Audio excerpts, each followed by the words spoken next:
Good evening and welcome back to the latest edition of the InvestTalk Market Analysis for the week ending November 25th, 2022. I'm Justin Klein, and this week I'm going to title my video, The Holiday Season Brings Follow-Through, and it's follow-through to the upside. And not a very exciting week, to be honest with you. I hope everyone had a great Thanksgiving yesterday, but from a economic standpoint, there wasn't a whole lot going on. You had Richmond Fed Manufacturing Index that came out -9, so we have negative prints on this in 1, 2, 3, 4, 5 out of the last 7 months. So that's showing pretty steady contraction in at least the Richmond area. And you had durable goods orders that came in a bit better than expected. So a little bit of growth there on that side. Initial jobless claims, however, are starting to tick up.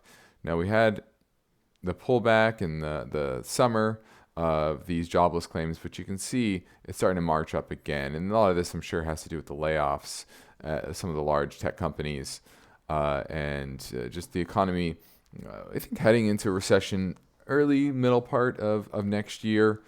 And the big question will be, how much is that priced in? How bad of a recession is it?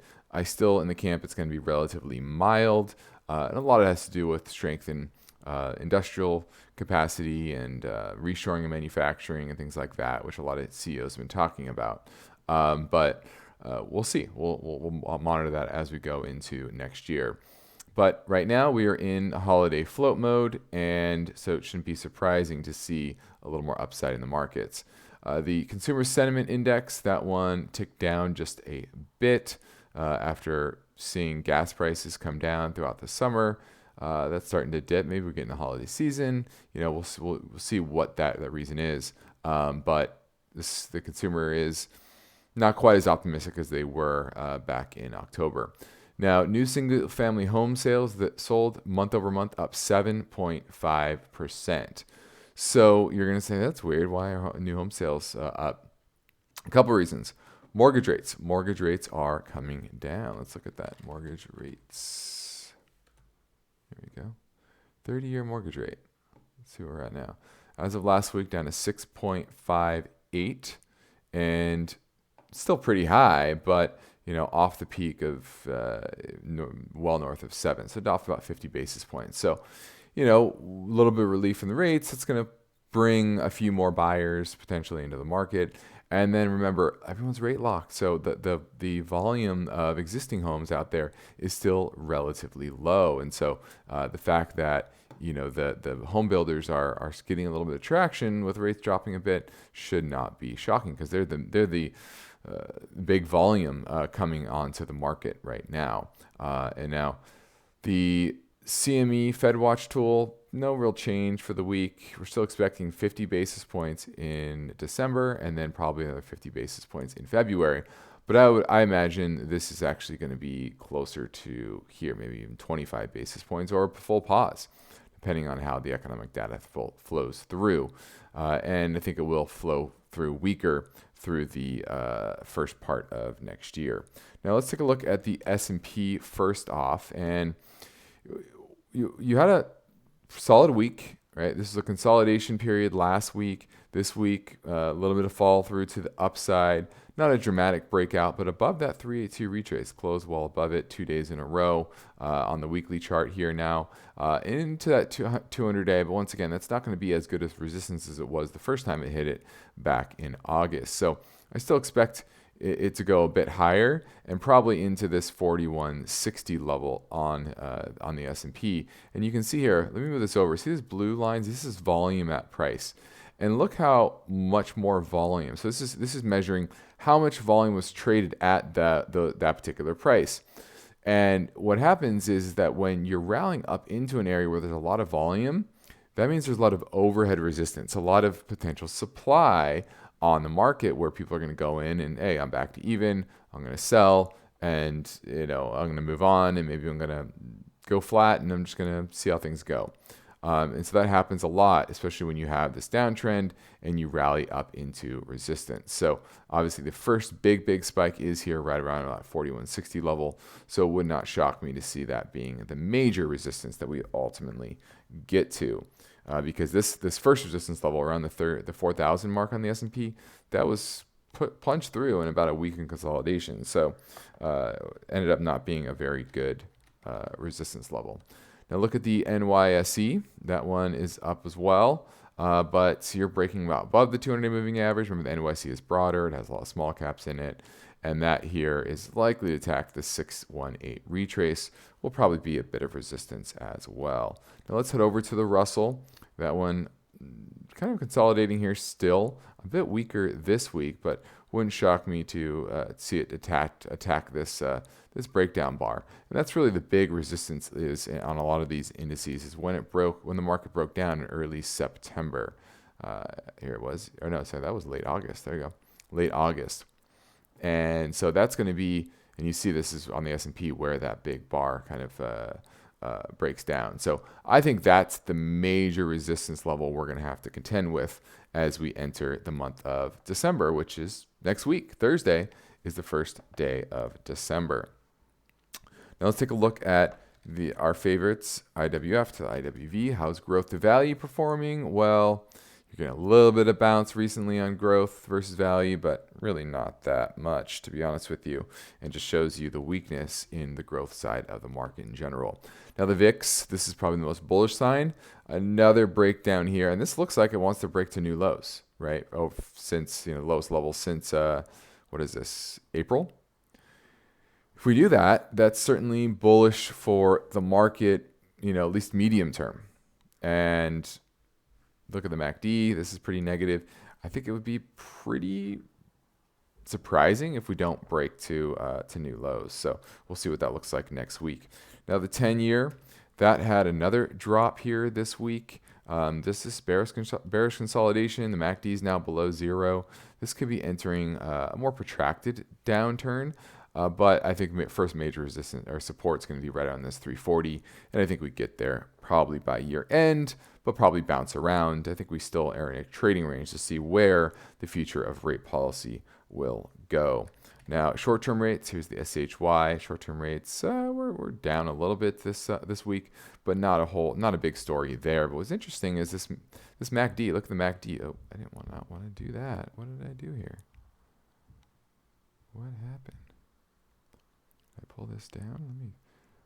Let me fix this real quick. Let me just delete this. Oh, I know what I did. I pulled the MACD into this chart. There we go. See how finicky these charts can be sometimes? You do one little thing and suddenly, it's going to get a different look. The MACD's down here, but you can see that this is attacking the zero line, and that would mean short-term rates going down. Remember, this is SHY, so if this goes up, that means short-term rates are going down. Now, one thing I do want to, I'm paying attention to is, the junk bond market and the yield spreads have been have not been reflecting a weaker economy, right? So this is the J and K to the IF. So the fact that the junk bonds compared to treasuries have been outperforming is certainly a positive for just liquidity and markets in general. But what you're seeing here recently, I'm noticing a bit of a shift, and it hasn't broken yet, but I'm definitely watching probably this 100-day moving average on the green line. You can even jump over the HYG to the IEF, very similar. All right, this is starting this downtrend here. And that's not something that you want to see. And if this, look at the MACD, it's trying to attack the zero line again. This is my tell that, hey, the market's probably, this rally here is probably done. We're not there yet. It's starting to look like that, but it's not looking like that yet. So you don't want to get in front of it, because you could have easily said that back here, right? We rolled over, we tried to rally, we failed, but we try to break down and then rally back up, right? So this could just be another rally, another rally to new highs. but something I'm definitely keeping an eye on. Now let's take a look at the dollar. The dollar is also looking very, very weak. Remember, weak dollar is good for liquidity. It's good for markets in general, good for nominal prices of assets going up. So that is certainly a positive that you have to like. Now let's look at the GDX to the GLD. That continues to be in an uptrend. Solid week for the GDX. Gold didn't have quite as good of a week, but it was roughly positive. Not by a whole lot, but it was. What else? Silver to gold ratio. We know we want that to be positive, and that continues on this uptrend. What else? Let's take a look at energy here. Here's the XLE. What's interesting is if you look at the USO, you look at the BNO, you look at just oil prices in general, those aren't doing too hot. Even UNG, there we go. That had a pretty decent week. But overall, the XLE is certainly outperforming, and I'm trying to figure out which one's wrong. Is the XLE wrong, or is oil wrong? I think oil might be wrong. Let's look at XLI, the industrials, just strength there. And this is what I talked about is,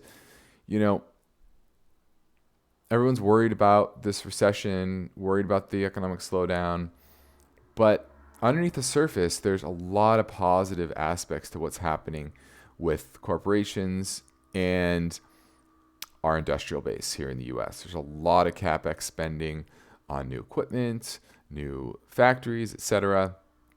And the XLI is reflecting that. Our industrial companies are doing great, helping all companies across all different sectors reshore a lot of their manufacturing base. And I think that is positive long-term for the economy. Transportation, kind of at a flat week. I would like to see some follow through to the upside on this. But if this starts to break down, that would also be another tell that we may be close to the end in this recent rally. Now let's look at the IAI to KBE. That one had a bit of a down week. Okay, so we'll see. This is up to trying to make maybe a lower high. Look at this breakdown. See this resistance level? Go here. Give me a line. Here we go. Yeah, you're up into that major resistance level. This is where it broke down, right? So can it get through that? That'll be interesting to see if this is just something, a flash in the pan, really rally in the investment banks, or is this something that's more sustainable? So we'll keep an eye on that. And then lastly, let's just check in on our friend ARK. Just continue to bleed capital away. And GBTC, Bitcoin, continue to go lower as well. So, just checking all the crypto names, Coinbase, just very weak. Our friend Silvergate from last week that I talked about, a little bit of balance the last couple of days, but not doing too hot. So just in general, the whole Ponzi crypto space is blowing up, and I think that's going to get much worse on that end. Probably not a whole lot of bleeding yet into the traditional markets, but that'll certainly impact some people who think they have a lot of wealth tied up in crypto, and if that kind of starts to dwindle, they have less faith in it, then that will certainly affect consumer spending. So something to keep an eye on as well. But that's about it for this week. I still think we have some modest upside potential for the next few weeks. But then you get into the new year, and that can mean different things. So I'll be sure to keep you up to date on what I'm seeing, what parts of what tells I'm seeing to figure out whether this is going to continue to the upside or maybe roll over again like we saw in September. So that's where we're at. I appreciate you all for tuning in on this holiday weekend. I hope everyone had a great time, and I hope everyone's ready for Christmas because it's going to come up quick. And I'll remind you, the contents of this video are for educational purposes only, should not be construed as a recommendation to buy or sell security or to participate in investment strategy. The views are my own and do not represent those of KPP Financial and those associated. Have a great weekend.